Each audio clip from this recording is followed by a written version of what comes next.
Today's daf we're going to learn is Eruvin Pei Tet. Today's daf is sponsored by Stacy Goodstein Ashtemker in loving memory of her much missed mother Arlen Goodstein, Enya Bat Chana V'Moshe Zichronah Livracha, on her 5th yurtzeit. My mother's presence is felt every day with all the wonderful things she taught us, her love of Judaism and Israel, all the strength she gave us. She would be very proud of her daughter studying Talmud. We're going to start today. Before we start, I want to remind everybody about the upcoming Siyum on November 22nd. We also started a campaign yesterday. Thank you to everyone who already started taking pictures of I'm finishing Eruvin and hashtag and all that. So get them either Facebook, Instagram, or send around the WhatsApp groups. There's a sheet to print. Take your picture, send it around. It'll give everybody a great feeling of all the people all around the world learning Eruvin together. The whole idea of Daf Yomi, of people having conversation, of all the same, speaking the same language, talking the same talk, same conversations. So please get involved. We'll also put together a video for the Siyum to see all the people from all around the world that are part of this exciting learning endeavor. We're going to start at the bottom of Pechet Amud Bet, Amarava. Okay, we have the Chen Shtei Yutaot Zo Keneged Zo. So we're still talking about the uka. The uka is a pit that somebody makes in their courtyard, which, as we talked about yesterday, basically says that I understand that even though I pour water out, it might end up going into the public domain if I dump my wastewater, but I don't really want it going into the public domain. That's why I built the uka. And since my intent is that it go into the uka, even if it ultimately flows outside into the Reshut HaRabim, I remember that I'm not, and as it teaches me, I know I'm really not allowed to carry out to Reshut HaRabim. And I didn't really do this intentionally. It just kind of happened. And that's why, since it was without my intention, it's not forbidden for me to put it out into Reshut HaRabim in this way. It's kind of indirect. And because of that, indirect and against my wishes, therefore, we're going to allow me to spill my water into, my wastewater into this uka, which is in my courtyard. And therefore, it's fine. But if I made an uka and you didn't make an uka, then we said, Shnei Yutaot Zo Keneged Zo. The Mishnah said, Miktzatan asu uka, miktzatan lo asu uka. Only I made an uka and you didn't make an uka. Et shasu uka mutarin, et shelo asu uka asurin. I made an uka, so it's allowed for me, but you're not allowed to do it. So now, Amarava, Rava says, Afilu irvu. Even if we made an Eruv, you're still not allowed to dump into my uka. So now, Abai is going to try to figure out why. And he says this doesn't make any sense. Amar Abai, my taima. Ilema mishum. And if we have an Eruv, so I should be able to carry into our courtyard, and I should be able to dump it into the uka. Now, maybe there's a problem of space in the uka. Remember what we said. The average person uses 2 se'ah of water. So if the average person uses 2 se'ah of water, and I want to dump my water in, and you want to dump your water in, I made the uka, you didn't, we're going to have double the amount of water, and it's going to clearly overflow. But he says, if that's your issue, because there's so much water, too much. V'hatanya, doesn't it say in a Braita, if I have an uka, this pit, or I have a gistera, a shard, can collect water, or a brecha, a pool, or an areva, or a pot, or something like that, that can collect water, even though they might have been full of water before Shabbat, even if they're full, okay, assuming they have to collect 2 se'ah in them. But even if they're full already, and the 2 se'ah is full, remember 2 se'ah before they start draining out, right, where the pipe that drains out from there is higher than the 2 se'ah level.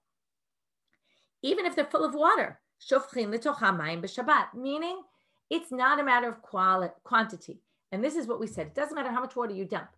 As long as it could potentially hold a use of water for a day, it doesn't matter if it actually doesn't. If it's full, you can still dump your water in. So therefore, if we have an Eruv and I made a uka and you didn't, you should be able to dump your water, and we shouldn't be worried that, oh, I'll have double the amount of water. Because again, why would this be that it doesn't matter if it's full? Because again, the whole idea of the uka is to remind you. It's to remind you, it's a symbol really. So it doesn't matter whether it's full or not. It doesn't really matter. The water's going out because the water's going out. I didn't intend for the water to go out. So Gemara changes what Rava says. And they said, obviously Rava didn't say afilu irvu. He must have really said the opposite. And this happens often, as we've said many times, because things were passed on orally and sometimes they got confused between yes or no. Okay, right? Yes, they did an Eruv, or no, they didn't do an Eruv. So this is what he really said. Amarav, and this is what they do when something doesn't make sense, they rephrase and say it must be that our tradition that we have about it is a mistake. Lo shanu ela shelo irvu. You can't use my uka if we don't have an Eruv. Aval irvu mutarin. Okay, now Tosfot immediately has a big question, and Tosfot says, what do you mean? If lo irvu, how can I dump my water into the uka? Because the uka is in the courtyard. I'm dumping my water from my house. If there's no Eruv between us, even the person who made the uka shouldn't be allowed to dump water, because what are you doing? Right. This is just good review. You're not allowed to take objects from your house, which now you're taking your water, and dump it into a courtyard that's shared with other people that doesn't have an Eruv. So Tosfot says, what's going on here? How could this make any sense? So Tosfot says on the second line of the first Tosfot on the page, Tosfot says, V'yesh lomar, the Yud Lama means yesh lomar. One could say, De'einam shofchim mamash b'toch ha'uka shebachatzer. The case here is not that I go out on my balcony and I dump the water from my balcony into the uka, or into the courtyard right near the uka. That's not the case. Ela, shofchim ala diuta v'hem yordim al ha'uka smuchala. Again, we get back to indirect. What am I doing?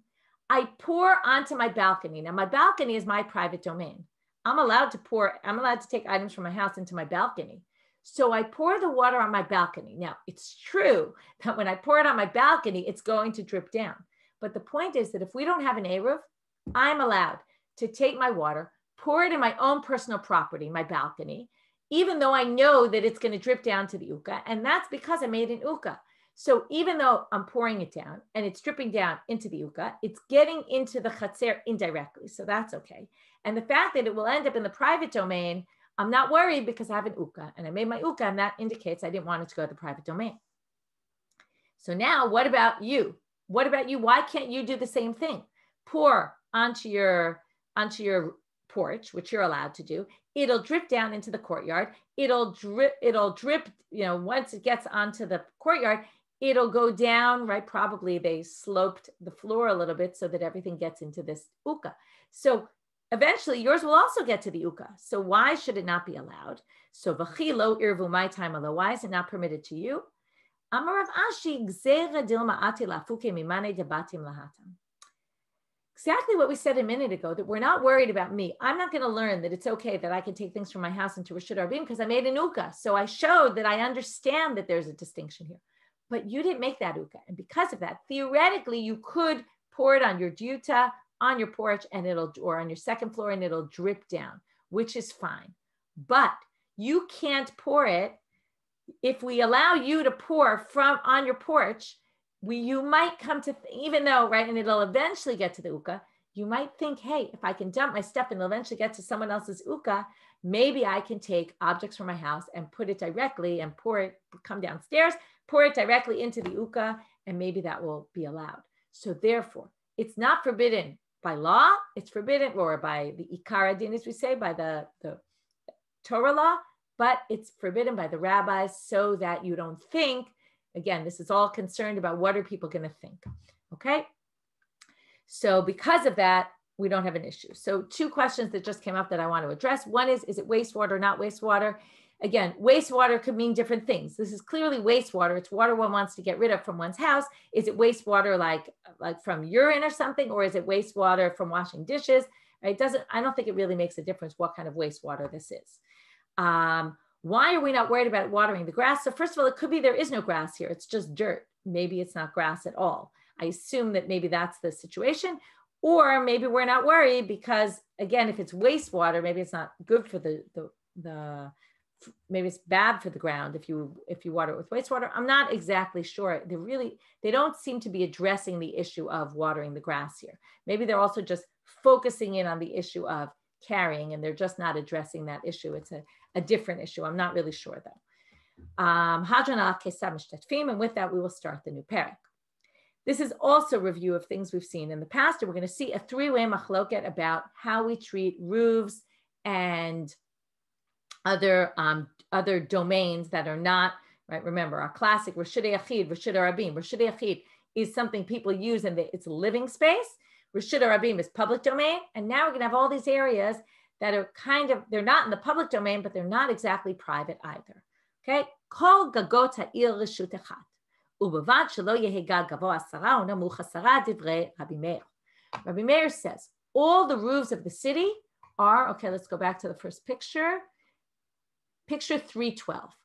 All the roofs of the city are one domain.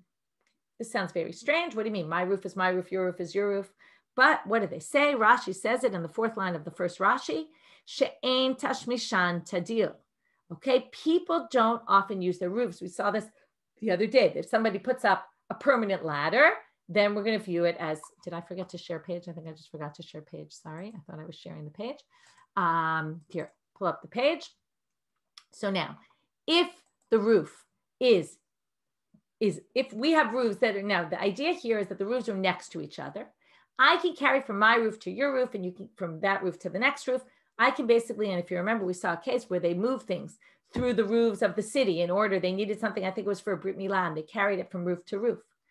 So all of these, according to Rabbi Meir, are considered one domain because people don't use their roof. So that means my roof is not really my roof. Now, first of all, notice most of our roofs are slanted, right? They're triangular in shape. These are not, okay? These are flat roofs that can be used, okay? Now, because people don't generally use their roofs, you can go from roof to roof under one condition, Rabbi Meir says. As long as you don't have, and here you see from the picture, it says pachot me'asara, right? It's 10 tfachim difference in between, less than 10. If the height of the roofs are different by 10 tfachim already, then you cannot carry from roof to roof. The Gemara is going to try to figure out why that's the case. Chachamim omrim, kol echad ve'echad b'shut b'fnei atzmo. The rabbis say, what are you talking about? My roof is my roof, your roof is your roof. You can't carry from one to the other. Rabbi Shimon omer, Rabbi Shimon takes Rabbi Meir, but one step farther. He says, echad gagot, ve'echad chatzerot, ve'echad karpifot. Reshut echadim lekelim sheshavtu letochan v'lo lekelim sheshavtu b'toch habayit. So he says a few things. Let's start with one of them.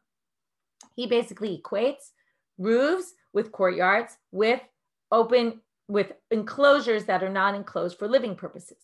These three spaces, remember, as long as the karpaf doesn't become a karmelit, but these three spaces are considered spaces that people don't generally use. So even if they belong to an individual, they're not really owned by an individual.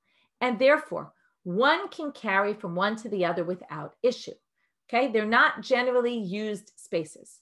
So they're not really Reshut Echid, but they're not really Reshut Rabim. So therefore, we can carry from one to the other. And also interchangeably, if you notice, Rabbi Meir said roof to roof. He says you could do roof to courtyard to karpaf, to enclosure, to right from one to the other without a problem at all. But he points out, and this is true for all the opinions, that this is all lekelim sheshavtu b'tochan. This only means that I can carry items that were in the courtyard or in the roof or in the karpaf, the enclosure, before Shabbat. But I can't. What can't I do? We've seen this many times. I can't take items from my house, bring it to my courtyard, and then say, oh, it's in the courtyard. Now I can carry from courtyard to courtyard or from courtyard to enclosure, etc. That you can't do. And according to Rabbi Shimon, the only reason you need an Eruv Chatzerot is for what reason? To allow carrying from the houses to the courtyards. Because according to Rabbi Shimon, if we want to make an Eruv between my courtyard and your courtyard, it's already permitted for me to carry items from my courtyard to your courtyard. So we wouldn't need an Eruv. The only thing the Eruv would do would be allow to take items from our houses and carry them to the nearby courtyards. Everybody follows that? The difference is really in the kelim that were in your house. Okay, that's what he's saying. And anyone in this Mishnah who allows anything, like even Rabbi Meir, who allows from roof to roof, will only allow it items, objects that were in the roof to begin with. Okay, so now we're going to try to understand these opinions a little bit better. We won't finish today, but we'll get started. Yatav Abaye bar Avin v'Rav Chanina bar Avin, the two of them were sitting, presumably brothers. The Yatav Abaye Gabaye, when Abaye, not Abaye bar Avin, a different Abaye, right? The Abaye we always know, was with them. The Yatve v'Kamre, and they said the following: Bishlama Rabbanan Savre. And we understand Rabbanan; they're very clear in what they hold. Kishem shediurin chalukin lamata, kach diurin chalukin lamala. Just like my house is my house, my roof is my roof, right? In other words, we view the boundaries as going all the way up. This is my house. That's your house. Can't carry from one to the other. But Ella Rabbi Meir, my kasavar. But I don't understand Rabbi Meir. Ika savar, if he holds like Chachamim, kashem shediurin chalukim lamata kach chalukim lamala, just like my house is my house, my roof is my roof. Well then, amay reshut echadin, then we wouldn't say I could carry from my roof to your roof because they're not one domain. The kasavar ein chalukin, and if you want to say they're not separate, my roof is not separate from mine. Now, originally we read in Rashi that what's the reason why my roof is not separate, is not part of my house, because I don't really use my roof. It's not really a useful part of my house, so it's not really mine. But here they add a different reason, which is remember, we've seen this many times. Once you get above 10 tvachim, you're already 10 handbreadths, you're already in a different domain. We saw this in the public domain. In the public domain, above the height of 10 tvachim, you're already in what we call a makom ptur. That space is not reshut harabim. So now we say here, even a gag gavoa asara. So now you say, if you want to say kol lemala me'asara reshut echati, anything above 10 tefachim is a separate reshut, then afilu gag gavoa asara v'namuch asara nami. Then it shouldn't matter, because the idea here is that once you're above 10, there's two domains basically. There's under 10 and above 10. So once you're above 10, it shouldn't matter. It shouldn't matter if your roof and my roof, let's say mine's at 10 and yours is at 20. That shouldn't make a difference, because once we're above 10, we're above 10. Everything above 10 is one domain. So therefore, doesn't understand why Rabbi Meir makes that distinction between above 10 and below 10. So therefore, Amar Lehu Abai, so Abai answers them and says the following. Lo shmiya lechu hadam Rabbi Yitzchak bar Avdimi. Didn't you hear Rabbi Yitzchak bar Avdimi said, which is, Omer Hayal Rabbi Meir. Rabbi Yitzchak bar Avdimi said that Rabbi Meir was known to say, Kol makom she'ata motzei shtei reshuyot, vehem reshut echad, kimo amu bereshut hayachid gavoa 10 v'rachav 4, asur lekatef alav, gzera mishum tel bereshut harabim. Rabbi Meir was talking about something else, but we're going to apply it to us. Rabbi Meir said, if you remember, when we're in reshut harabim and we have a reshut hayachid in reshut harabim, like a pillar, right, a beam that's 10 high, 4 wide, or we have a mound of dirt that's 10 high, 4 wide. So in all those cases, that's a reshut hayachid, and you can't put your bags on it, lekatef, take off your shoulder, put your bags on it, because that's moving from a public to a private. Therefore, Rabbi Meir said, in order to ensure that people don't get confused about this law, not only did they forbid that, but the rabbis came along and said, if I have a private domain, and in my private domain is a pillar that's 10 high, 4 wide, I can't even put my bag down on that pillar, okay, even though it's all reshut hayachid. So therefore, he says, just like there, and what's the issue? Gzeira mishum tel bereshut harabim. We're worried that people will think that if I can move it onto this pillar in my own private domain, that in the public domain, right, just like in a private domain, a private within a private is considered part of, if you think it's considered part of that same domain, then you might make the same mistake in the middle of reshut hayachid, rabim. In the public, you might think, if I have this pillar, well, it's part of the bigger reshut harabim, and therefore it's reshut harabim. And that's not the case. So therefore, they forbade this also. So likewise, what does this have to do with us? Hachanami, we'll say the same thing by us. Gzeira mishum tel bereshut harabim. My roof and your roof being 10 tefachim distance would be the same idea here. If we allow me to carry from my roof to your roof, and your roof is 10 tefachim higher, again, we're going to think that if there's 10 tefachim in reshut harabim, something 10 tefachim tall, I can carry from one to the other. And that's why he forbade the issue with the roofs, meaning it's not mikar adin, it's not the real law. From the real law, once you're above 10, I can carry from anywhere. But I really can't because of this gzera. Okay, I want to just address some questions that came up. So I see a question that was asked about what about people putting the figs on the roof and all, they would dry their stuff out on the roof. So that's a bit of a question, okay? I don't have an answer to that question. I actually was wondering it myself. It must be that in different situations, they used roofs more often. We also learned that they would do it in the muktzah, which many people said was behind the house and not necessarily on the roofs. So it could be that in different times they used different places to dry out their stuff. And it really seems from this sugya that people were not using their roofs very often at all. The issue, interesting, you're asking also, Emma, about the rail on the roof, because later in the daf, we're going to talk about all these roofs that don't have rails on them, and it does seem quite strange. Although it could be that they have rails, but the rail doesn't have to be, well, the question is, I don't remember now the laws about rails, how high they have to be, but it might not have to be 10 tefachim, which means if it's not 10 tefachim, it's not a mechitza, so it's if there's no mechitza around it. Okay, we're going to get to the issue of a mechitza. What if there's a mechitza around it? Is that different?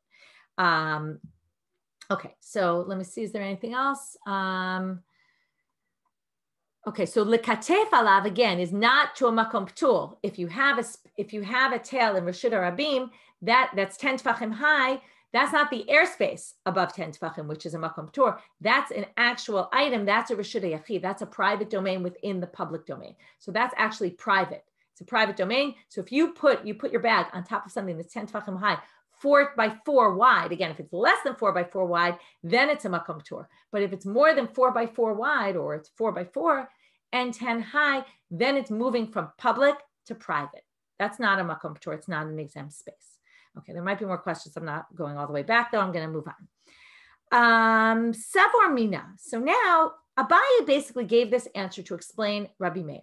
He basically said, right, based on Rabbi Yitzchak bar Avdimi, that the whole reason here is because the difference in heights is because of this concern, Mishum Gzera Shematel Murshid Arbim. Now, in that, he mentioned this idea that when you're in a private domain, right, not our case, you're in a regular private domain, and there is something 10 tefachim tall, 4 by 4 wide, that's considered its own Reshut Yachid, you're not allowed, Mishum Gzera of the rabbis, an ordinance of the rabbis, you're not allowed to move items onto them.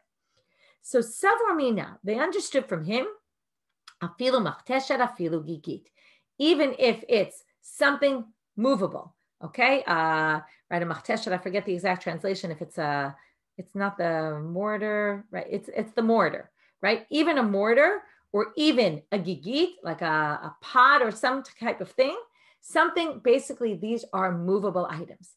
Even something movable would also be a problem. Let's say you have one that's 10 tefachim tall, that would be a problem also. You can't move items onto it. But Amar Luhu Abaye, remember, Savar Mineh always is an indication. We're going to reject this.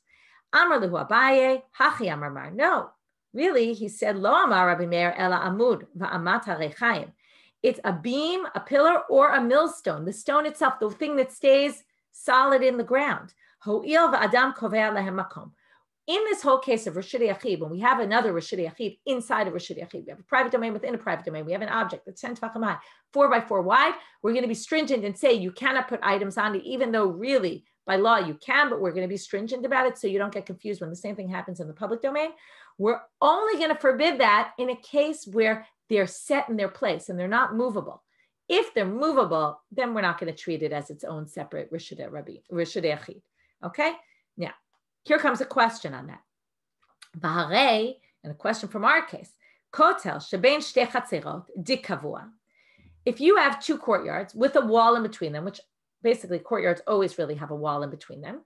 So if you have 2 courtyards with a wall in between them, and the wall is 10 tefachim high, 4 by 4 wide, then that wall, according to what you're saying, Abaye, is its own Reshut Yachid. So what would that indicate? That would indicate that I can't carry from my courtyard to your courtyard if there's a wall in between, because that's basically like carrying over the wall, and the wall is a Reshut Yachid, a separate Reshut Yachid, which we just said you're not allowed to move items onto. Now, why does he think that Rabbi Meir thinks you can carry from courtyard to courtyard through a wall? Because even though Rabbi Meir in the Mishnah said kol gagot, and he was only talking about roofs, Amar Rav Yehuda, we're going to learn this more in tomorrow's daf, kishetimtzi lomar, if you really look into Rabbi Meir, you can really say that what he says is the following. L'divrei Rabbi Meir, gagin reshut latzmam, chatzerot reshut latzmam, v'karpifot reshut latzmam. That means, as opposed to Rabbi Shimon, who views you can move from one of these to any one you want, Rabbi Meir thinks you can only move from roof to roof, from courtyard to courtyard, from enclosure to enclosure. You can't move from any one of the 3 to each other, but he also doesn't think that you can only move from roof to roof. You can also move from courtyard to courtyard, and you can also move from enclosure to enclosure. That's Rabbi Yehuda's understanding. If that's the case, how could you move from courtyard to courtyard? Isn't there a wall in between that's 10 tefachim high, 4 tefachim wide, which would mean that this would be an issue? So what do they answer? My love, deshari little tule derech kotel. Isn't this that you're allowed to carry through the wall? And we just said, right, wouldn't he forbid that? So, and that's a question on Abaye, what Abaye brought from Rav Yitzchak bar Avdimi. Amar Rav Huna bar Yehuda, Amar Rav Sheshet, here comes the answer. Lo, lachnisu lotzi derech ptachim. When Rav Yehuda says that Rabbi Meir allows from courtyard to courtyard, he only means if there's an opening between the 2 courtyards. There's a window, there's a door, there's the wall is breached somewhat.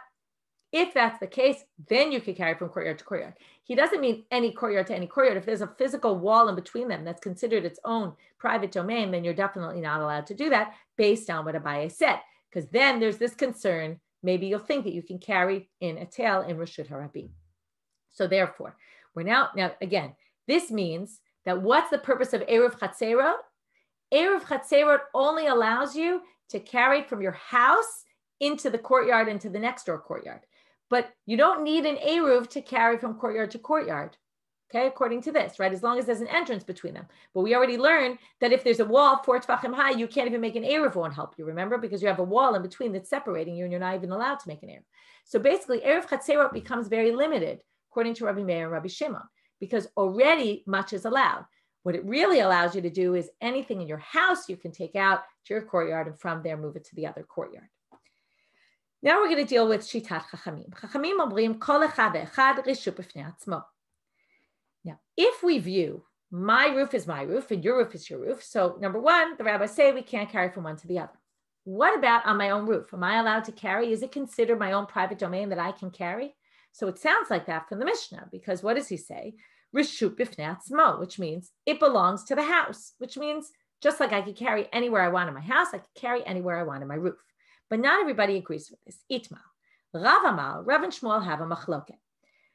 Rav Amal, ein metaltalim bo ela ba'arba amot. You can only carry 4 cubits, meaning the gag, on the one hand, yours is separate from your neighbor's, but yours is still somewhat public because people can use it. Remember we saw that picture before with people putting their hats on it, and roofs were used by other people, and therefore it's more like a Carmelite. Now, what do we know about a Carmelite? The rabbis were stringent with a Carmelite and said that we're going to treat a Carmelite like a Reshut HaRabim, and therefore we're going to say it's like a Reshut HaRabim, in which case you can't carry more than 4 cubits.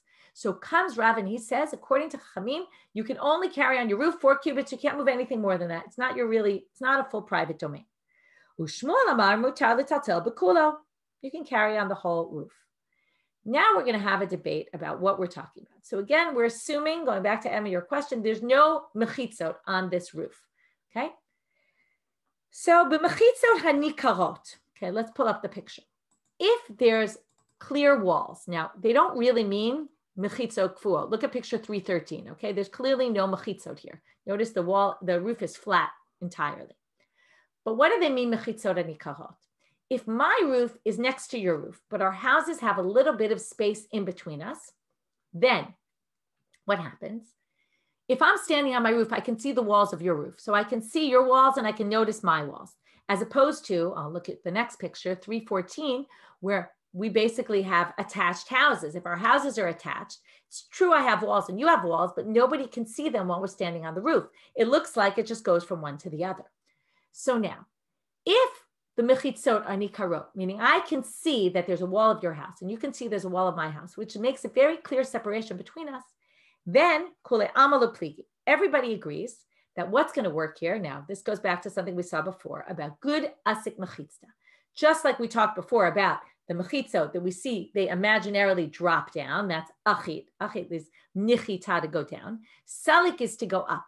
Here we say good asik mechitzta.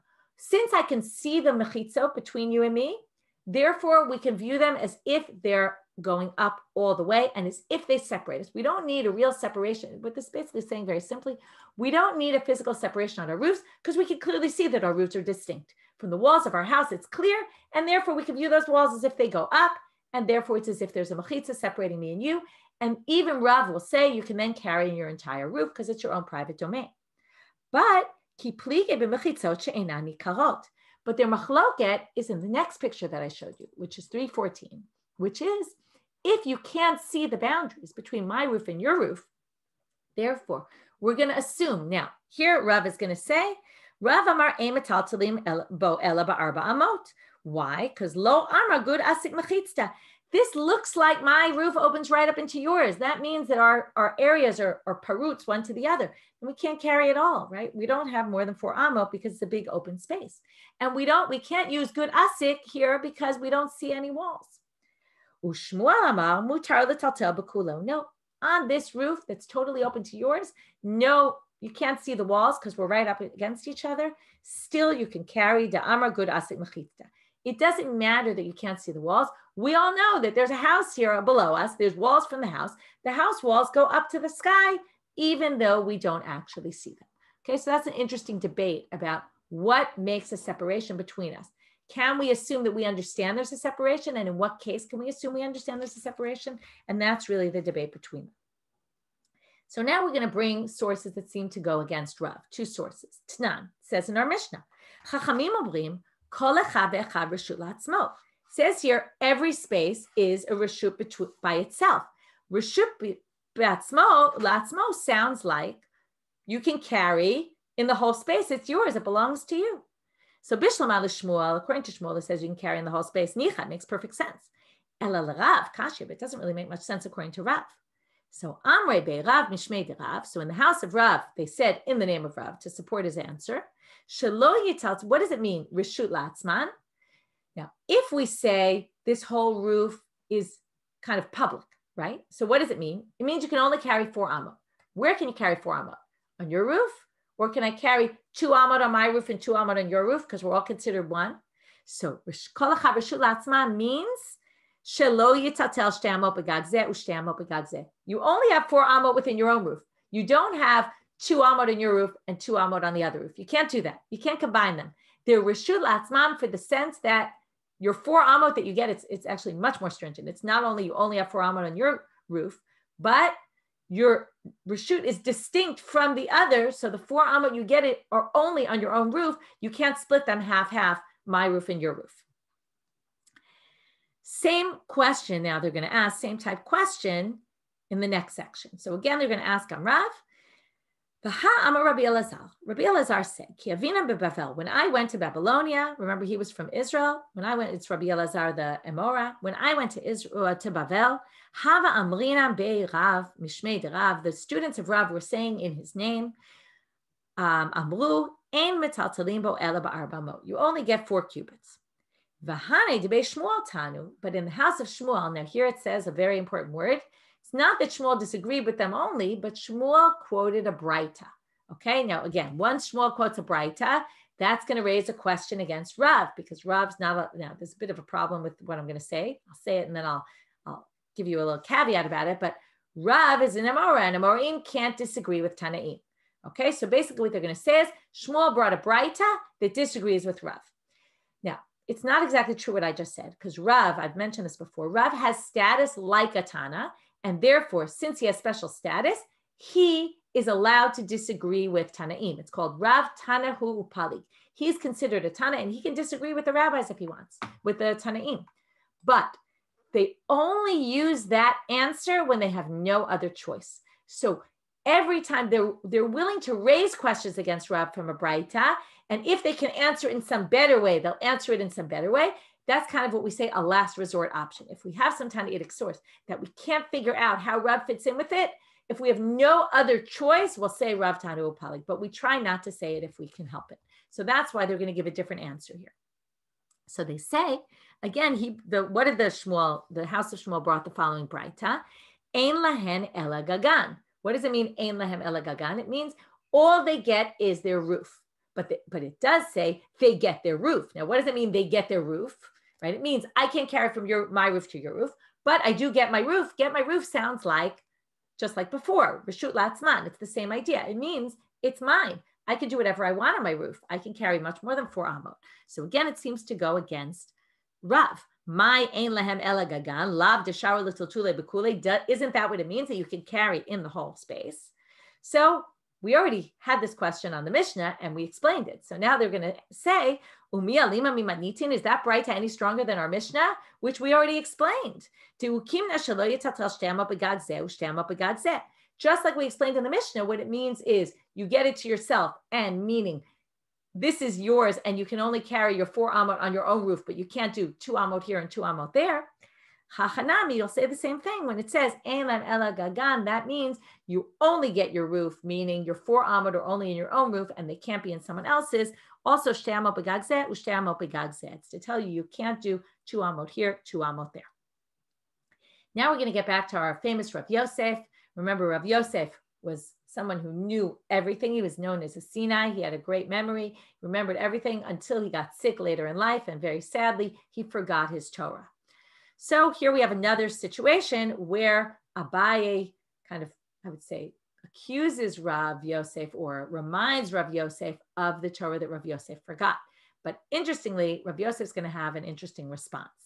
And he's not going to take it straight out that what Abaye says. Am Rav Yosef, lo shmi'a li hashmata. I never heard what Shmuel said. I never heard Shmuel say this thing about that good asik mechitzta works, even if you can't see the mechitzot, right? That you can basically view these imaginary walls as going up and you can carry on the whole roof. I never saw that. I never heard Shmuel say that. So I'm like, Abaye, what do you mean you never heard Shmuel say this? You said it to us, and you said it on the following source. Gad gadol hasamuch lekatan. Okay, this is going to remind you of a picture that we saw much earlier in the Masechet about a small courtyard that opens up into a big courtyard. Remember that whole discussion? And there were parts on the side of the big one, you can see the walls. They're called gipufim, the little walls on the side, because when you're standing in the big one facing the small one, right, you have a big rectangle, and coming out of that is the square of the small one. We said you see the walls in the big one, but when you're in the katan, that's what we call nifratz bimlo'o l'makoma asurlo. That means the small one is fully open. That means when you're in the small one and you're going into the big one, there's absolutely no walls. It's open. It's totally open. You're totally open to another space that's not your own, right? That would forbid you basically because you didn't do an Eruv with them. So it's not your own. So that's going to be a problem. So now we're going to read. You said it on this case of a gad gadol hasamuch legad katan. Okay, so now we have a large roof that's right next to a small roof. Hagadol mutar v'hakatan asur. The big one is allowed to carry on. The small one you're not allowed to. Why? V'amar lanala amar Rav Yehuda amar Shmuel lo shanu ela sheyesh diurin al zeh v'diurin al zeh tahavya lahad katan mechitza nidreset. I want to keep reading and then I'll go back and explain. Aval ein diurin al zeh v'al zeh shnehem mutarim. So we have that. Let's explain the case even before we see what Shmuel says. The assumption here is that the Gag Gadol is going to be allowed to go because when you're facing, the whole idea is, do we have any sort of separation between them? Again, we don't have a physical separation. The question is, can we view them as if someone will notice they're separated? That was what we discussed before. So the big roof has the side walls. So when you're going from the big to the small, you see the side walls and you see that there's a separation. But when you're going to the small to the big, you just walk straight, right? Imagine you're here in the big one and you walk straight over that border. There's no noticeable border at all, okay? So the question is, can we say, now if Shmuel says this, then we're going to see what Abaye is trying to say, is that Shmuel says here, good asik mechitzta. Even from the small, you can carry to the big. Why? Because we view the walls of the house as if they continually go up. And then, right, in which case, this isn't at all similar to the Chatzer Gadol and the Chatzer Katan, because there was no mechitza underneath. Here, there's an imaginary wall. There's the wall of the house. So we view the wall of the house as if it goes up. So what does Shmuel say? Let's see. Shmuel says, and I want to start from the end. Ein diurin al zeh v'al zeh shnehem mutarim. If nobody lives here and nobody uses it, then shnehem mutarim. We can get from one to the other because, why? We can say good asik mechitzta. But let's go back to the beginning of what he said. But if sheyesh diurin al zeh v'diurin al zeh, if there's people on the roofs and they use the roofs all the time, and that means that they're going back and forth. Now, if people go back and forth from one roof to the other, think about it. What he says is that's called a mechitza nidreset. The small roof has no wall there. We can't say good asik mechitza because even if we did use this imaginary wall, the imaginary wall is imaginarily trampled upon. Okay, in the world of our imagination, it doesn't function as a wall because if people are constantly walking through, that basically means there's no separation between us. And we can't take this imaginary wall when people are treating it as if there is no wall. So once it's treated as if there is no wall, we say that's a mechitza nidreset. It's as if you trampled it. What do you see here? You see that Shmuel talked about as if there's a mechitza. It's nidreset. And in the second case, he said, we view it as if there is a mechitza. So you see, what Abaye says is you taught us in the name of Shmuel, good asik mechitzta works even when there's no recognizable barrier. So it sounds like Rav Yosef forgot his Torah again. But right? This is when you say you have to be careful when you accuse people of things, right? Even though it's true, Rav Yosef forgot a lot of his Torah, Abaye should have been a little bit more careful and tried to remember better what Rav Yosef says, because Rav Yosef now comes and says, well, that's not really what I said. What I said to you is this. And now we're going to pull up a different picture, because the picture that we did until now was not what Rav Yosef was talking about. Look at picture number 316. You see the big difference right away. There's walls around. And now it becomes much more similar to the courtyards, the small and the big, where there were actually walls there. Lo shanu ela sheyesh mechitza al zeh or mechitza al zeh. The case is when there's a mechitza in the small one and a mechitza in the big one. By the way, I don't know if you remember this, but in the case of the small and the large chatzer, at a certain point we explained that it has to be that the walls of the small one jutted out into the walls of into the space of the big chatzer. And some people draw the picture differently than they draw it here, where the walls actually jut out, because that really blocks your view of any side walls. Okay, because that's what we want to say. So lo shanu ela sheyesh mechitza al zeh mechitza al zeh. Then once you have actual walls, gadol mishtari begifufe. So the gadol has the walls on the side that are actual walls, and katan nifratz bimla'o. But the walls around the small one aren't blocking off the small one. It's on three sides, and it's open entirely to the big one, which means that when you're walking from the small to the big, again, there's absolutely no wall. Which means once we do this, this is not an issue of good asik mechitza. Has nothing to do with mechitza or not. Has to with imaginary mechitza. It has to do with actual mechitza. And then the katan is going to be forbidden. Aval, but he continues to say, ein mechitza lo al zeh v'lo al zeh shnehem asurin. But if you go back to the original picture and there's no mechitzot at all, well, guess what? They're all forbidden. Okay, no one can go from one to the other, because there's no good asik mechitza here, not for anybody.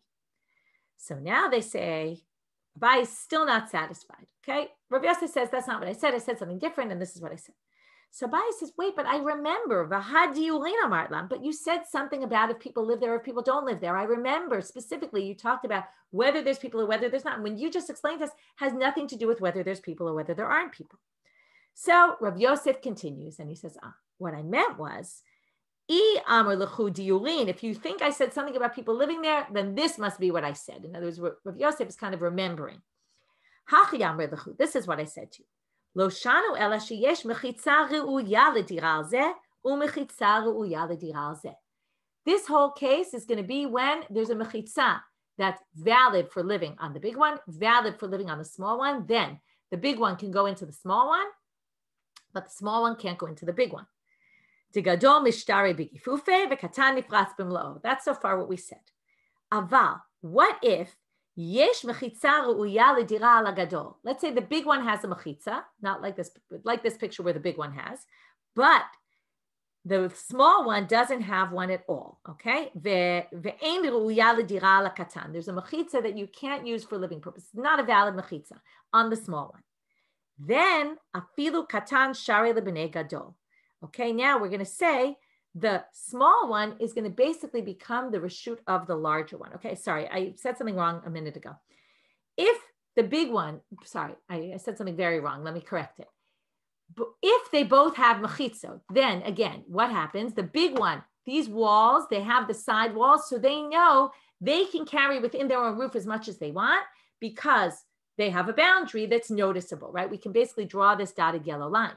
But the small one, there is no dotted yellow line for the small one because the small one is totally open to the big one. There's no demarcation, no noticeable demarcation, and therefore the small one's forbidden even on their own roof. So the big one can carry on their roof and the small one can't carry at all. But if the small one doesn't have a mechitza at all, then what do we say? The b'nei gadol, now the big one can carry even on the small roof. Why is that, my taima? By the virtue of not making a wall, and this is very interesting. Sometimes you say you just don't do anything because you just didn't get to it. But now we're going to say, no, by you not making a wall, you've indicated that you don't plan to use that space, especially because the bigger one has a wall. So basically they're saying this is our space, and you're saying, I'm not using my space. So therefore, the big one, even according to the rabbis who say your roof is yours and my roof is mine, not if there's an imbalance here. The imbalance is that I decided I'm using my roof and I made it very clear, and you made it clear you're not using your roof, then I can carry from my roof to yours, even according to the rabbis. And he learns it, Kehadam Rav Nachman, just like Rav Nachman said, Asasulam kavua legago. If you make a permanent ladder that leads to your roof, which shows I plan to use it, hutar b'chol hagagin kulan, and that roof is open to other roofs, you can carry on those other roofs if they don't have ladders. Because again, you're showing I'm using it, they're showing I'm not using it. There's an imbalance that allows you rights to their roofs. Last thing for today, asan lefanav daka arba. Okay, last picture. Let's say you make, actually second to last picture. Let's say you make a structure on your roof, you build it with walls, and you make a little entranceway. Okay, remember we had this daka before, some sort of entranceway onto, now where does it go? Look at the picture. It's an entranceway that's at least 4 tvachim, and it leads out to the next roof. So again, what happens? Hutar b'chol hagagin kulan. You basically are allowed to walk on all the other roofs because you're showing I'm using my roof. They have nothing on theirs. They're not using theirs, and yours has an exit that goes right out to their roofs. You can basically go out onto theirs. But amarava pa'amim shadaka le'isur. The daka doesn't always work. It depends where it's placed. If it's placed, like you said, Abaye, toward the other roofs, then yes. But if it's like in picture 318, if you make it this daka for your garden, if you have a daka on your roof, you have this structure on your roof, and you have a little opening, but the opening, instead of leading to the other roofs, leads over your garden. Then we're going to assume that the reason you built this was not to access the other roofs. It's specifically to guard. You want to have a space where you can stand up at the top and guard your crops, okay, your garden. So therefore, you're basically saying, in this case, I want to have nothing to do with the other roofs. My roof is particularly for this purpose, which means that even though you're using your roof and no one else is using their roofs, you're not allowed to go use their roofs because your roof is only for use for your property specifically. And it's not because you want to use your roof and they don't, and therefore you can get to their roofs. And therefore he says, sometimes the daka works to help you, but sometimes it actually works to make it more difficult for you. We're going to finish here for today, and we will continue with this topic in tomorrow's daf. Shabbat shalom, everybody.